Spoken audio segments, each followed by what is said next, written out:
Imagine the dawn of the Jurassic period, 193 million years ago. As the first light spills across a verdant floodplain, a striking silhouette emerges from the tree line.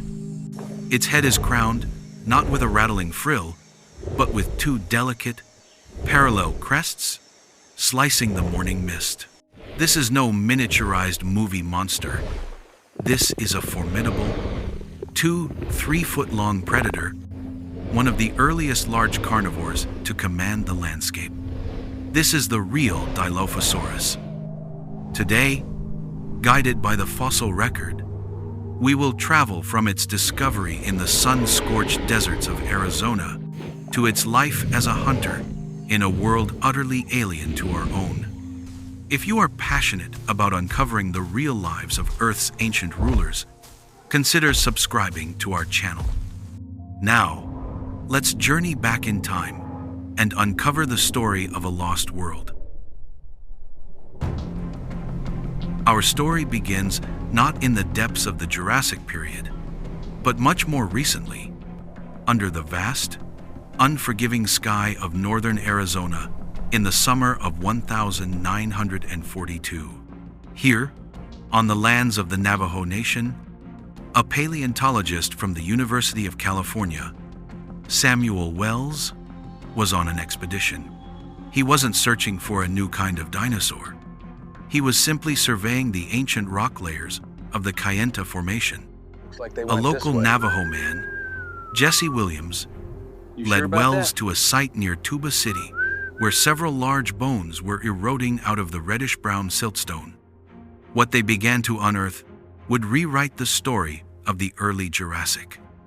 Over the course of their work, the team excavated not one, but 3 individual skeletons. They were clearly from a large, bipedal predator, a theropod. The bones were well preserved, but the skulls were crushed and incomplete. Based on the evidence available, Wells initially concluded he had found a new, more slender species of a well-known European dinosaur, Megalosaurus.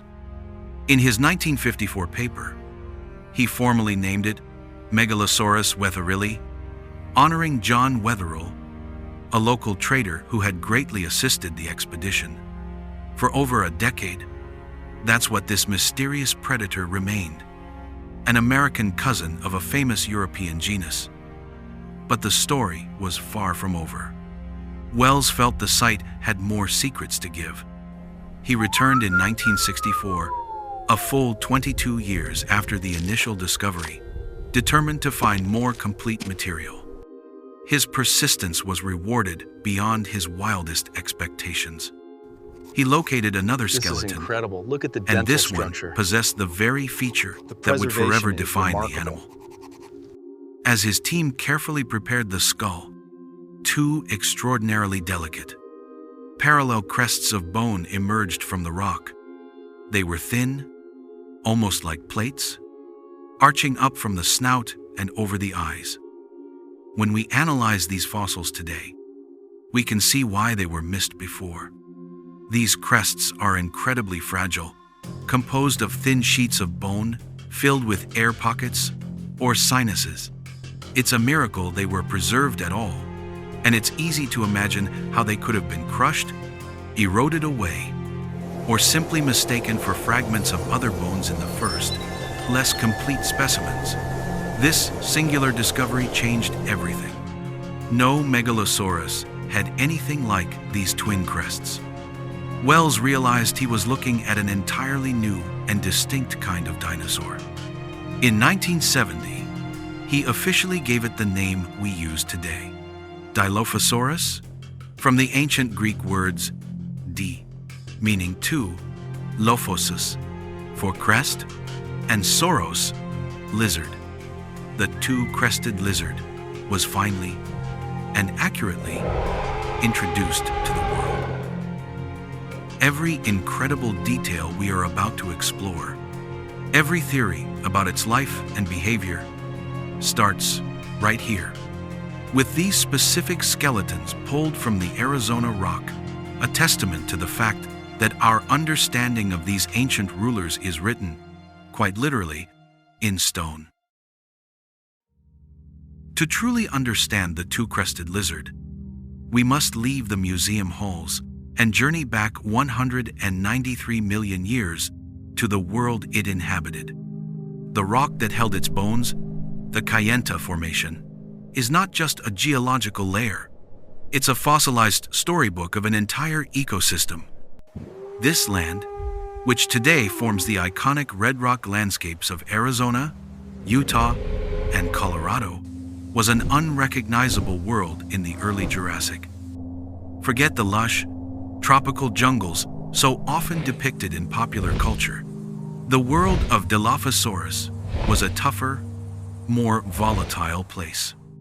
We are in a vast, semi-arid basin characterized by dramatic seasonal shifts. For much of the year, the sun beats down on a dry, open landscape. The air is warm and arid, and the ground is crisscrossed by the sandy, ghost-like beds of ephemeral streams. But this is a world of monsoon. When the rains came, they came with force, transforming the dry washes into raging, muddy torrents and spreading sheets of water across immense floodplains. The vegetation was adapted to this boom and bust cycle. Instead of broadleaf trees, the high ground was dotted with hardy conifers, ancient relatives of today's monkey puzzle trees and Norfolk pines. The undergrowth was a stiff, alien garden of cycads and hardy seed ferns. Along the permanent riverbanks and in the marshy floodplains, dense thickets of horsetails, some growing to the size of small trees, formed a vital green refuge. When we analyze the sediment layers, we see evidence of both prolonged droughts and massive flood events, a cycle of extremes that would have profoundly shaped the lives of every creature here. And Dilophosaurus was far from alone. This was a world teeming with new evolutionary experiments. Scurrying through the undergrowth was Scutellosaurus, a small, two-legged herbivore covered in bony scutes, an early ancestor to the great armored dinosaurs like Stegosaurus. It would have been a fast and nervous prey item. A more substantial meal was offered by Ceratosaurus, a mid-sized sauropodomorph, part of the group that would later give rise to the colossal long-necked dinosaurs. With its strong claws, it was not defenseless, but it was undoubtedly on the menu. The rivers themselves were patrolled by early crocodilomorphs, not yet the giants they would become, but still dangerous ambush predators. This was the stage upon which Dilophosaurus played its part, not as a monster in a generic prehistoric world, but as a key predator in a very specific, challenging environment that demanded unique solutions for survival. Having placed our subject in its proper context, it is time to assemble it, bone by bone. And the first piece of the puzzle we must address is a matter of scale. The small, human-sized predator from the movies is a fiction. The real Dilophosaurus was a formidable animal. Standing on two powerful legs, it stretched up to 7 meters, or 23 feet, from snout to tail, as long as a modern giraffe is tall. It weighed an estimated 400 kilograms, or nearly 900 pounds, comparable to a large grizzly bear. In the early Jurassic, a world before the reign of titans like Allosaurus and Tyrannosaurus, this size placed Dilophosaurus firmly at the top of the food chain. It was one of the first truly large predatory dinosaurs on the planet. Now, let's examine the skull, for it is here that the most interesting features and the biggest debates lie. For an animal of its size, the skull is remarkably delicate. It's long and narrow, filled with large openings that would have reduced its weight. But the most conspicuous feature, aside from its famous crests, is a strange-looking notch or kink in its upper jaw, located just behind the front teeth. For decades, Paleontologists interpreted this subnarial gap as a point of structural weakness. The thinking was that such a jaw couldn't withstand the stress of biting and holding onto large, struggling prey. This led to a popular hypothesis that Dilophosaurus was a scavenger, or perhaps a specialist hunter of very small animals. When we look for modern analogs, this jaw structure is strikingly similar to that of spinosaurids and living crocodilians like the gharial, both of whom are primarily fish eaters. The notch and the conical front teeth seem perfectly suited for snatching slippery fish from the water, a plausible strategy in the river-dominated Kayenta formation. However, more recent biomechanical analyses have challenged this weak jaw theory. Studies suggest that the skull and jaw of Dilophosaurus were far stronger than they appear, and were capable of withstanding significant force. The notch may not have been a weakness, but a specialization for delivering a powerful bite to smaller, more localized areas, or for securely gripping wriggling prey of any kind, be it fish or a young Ceratosaurus. And then there are the crests. These are the animal's defining feature and the reason for its name. We now know they were a pair of thin, bony plates, arching in two parallel crescents from the snout to just behind the eyes. Internally, these crests were highly pneumatized, meaning they were filled with air sacs connected to the nasal passages. This made them incredibly lightweight, but also extremely fragile. We can say with near certainty that they were not used as weapons. A headbutt or a clash with a rival would have easily shattered them. So, what were they for? The leading and most widely accepted hypothesis is that they were purely for display, like the elaborate tail of a peacock or the great antlers of a moose. The crests of Dilophosaurus were a biological billboard. They could have been used for species recognition, allowing them to identify their own kind from a distance. More likely, they were a tool for social signaling, a way to intimidate rivals, or, perhaps most importantly, to attract a mate. While we can only speculate on their color, it's easy to imagine these crests being flushed with vibrant hues, creating a dazzling and unmistakable signal to any other Dilophosaurus in the vicinity. Finally, we look to the rest of its body, which was an engine of predation. Its long, powerful hind legs confirm it was a fast and agile runner, capable of chasing down prey across the open floodplains. And unlike many of the giant theropods that would come later, Dilophosaurus had not given up on its arms. Its forelimbs were relatively long and powerful, equipped with 3 fingers tipped with sharp, recurved claws.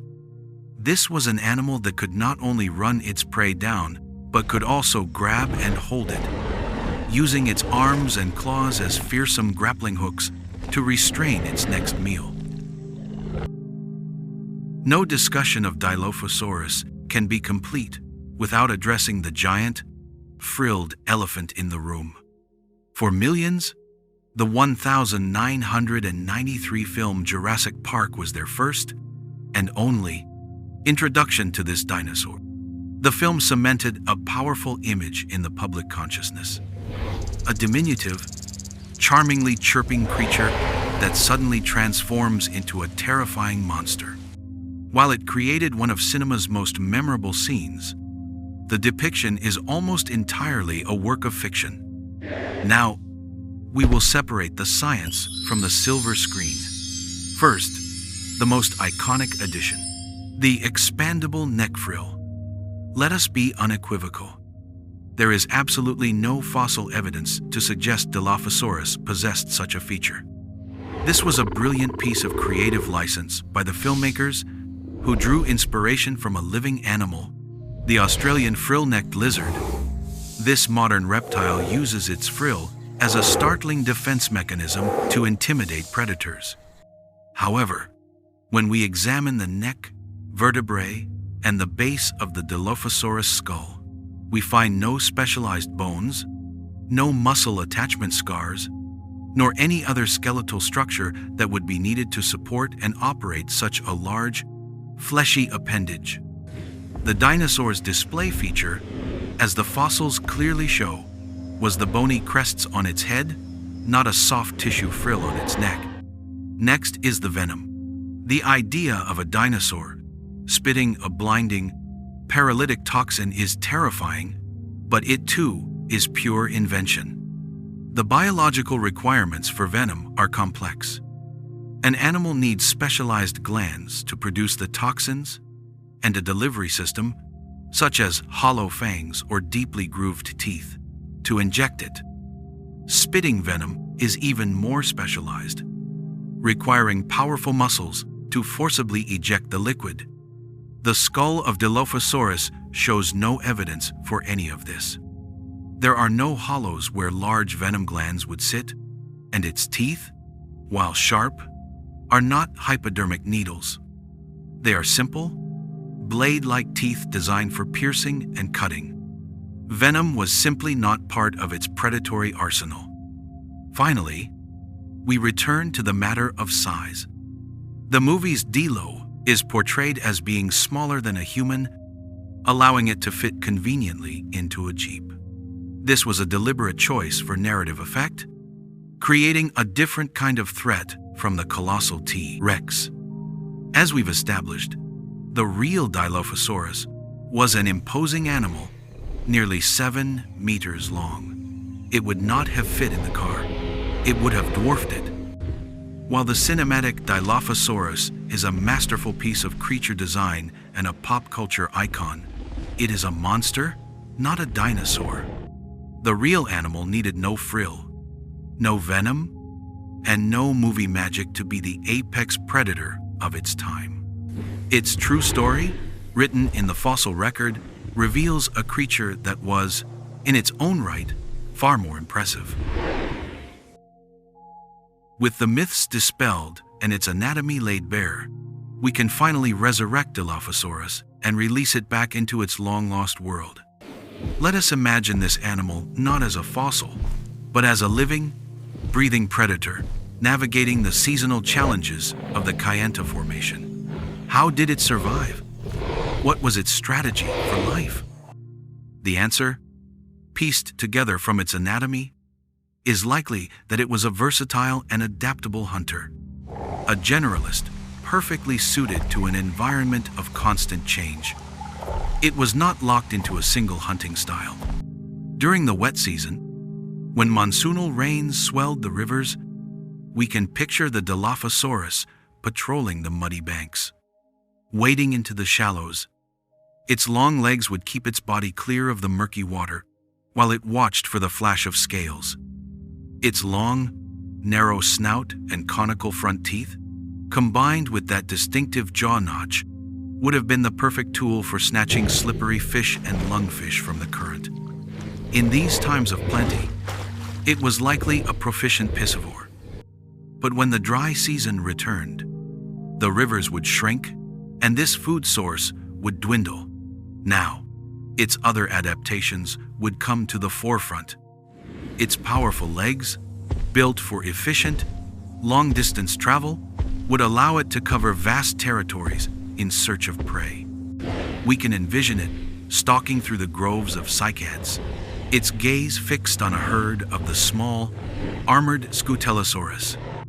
An explosive burst of speed, a chase across the floodplain, and the hunt would culminate not with a single, massive bite, but with its powerful arms. Latching on with its sharp, grasping claws, it could restrain its victim, using its jaws to deliver precise, disabling bites. But what of larger prey, like the sturdy sauropodomorph Ceratosaurus? A lone Dilophosaurus might have been hesitant to attack a healthy adult. However, the initial discovery of 3 skeletons found together raises an intriguing possibility: social behavior. While this is not definitive proof of pack hunting, it allows for reasoned speculation. Perhaps a pair or a small family group would coordinate their efforts. Using the dense horsetail thickets along the riverbeds as cover, they could have launched a coordinated ambush, working together to isolate and bring down prey that would be too formidable for a single hunter. In this world, Dilophosaurus was the keystone predator. It sat at the apex of its food web, regulating herbivore populations and shaping the very ecosystem it inhabited. It represents a pivotal moment in the history of life. Before it, truly large theropods were rare. Dilophosaurus was one of the first dinosaurs to claim the title of top predator on a continent. It was an early blueprint for a successful carnivorous dinosaur, more gracile than the behemoths to come, still heavily reliant on its claws and arms, and yet a dominant force. It was the dawn of the great dinosaur predators, a sign of the giants that would follow in the late Jurassic and Cretaceous, and a testament to a successful evolutionary design that ruled the early Jurassic world. Our journey back to the early Jurassic is now at an end.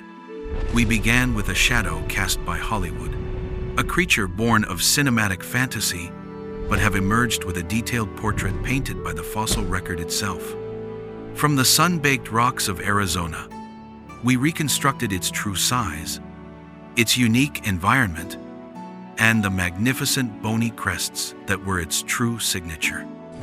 We have seen that the reality of Dilophosaurus, an adaptable, trailblazing predator that rose to the top of its world, is far more compelling than any fiction. The story of the two-crested lizard is a profound reminder of how science continually refines our vision of the past, replacing myth with a nuanced and ever-evolving truth. This remarkable animal was not an endpoint, but a prologue, a successful early chapter in the epic saga of the great predatory dinosaurs, heralding the age of giants that was yet to come.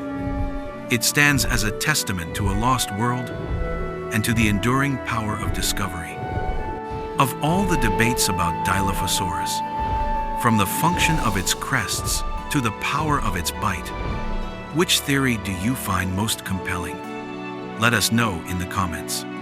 To ensure you don't miss any chronicles of the ancient rulers, make sure you've subscribed and turned on the notification bell.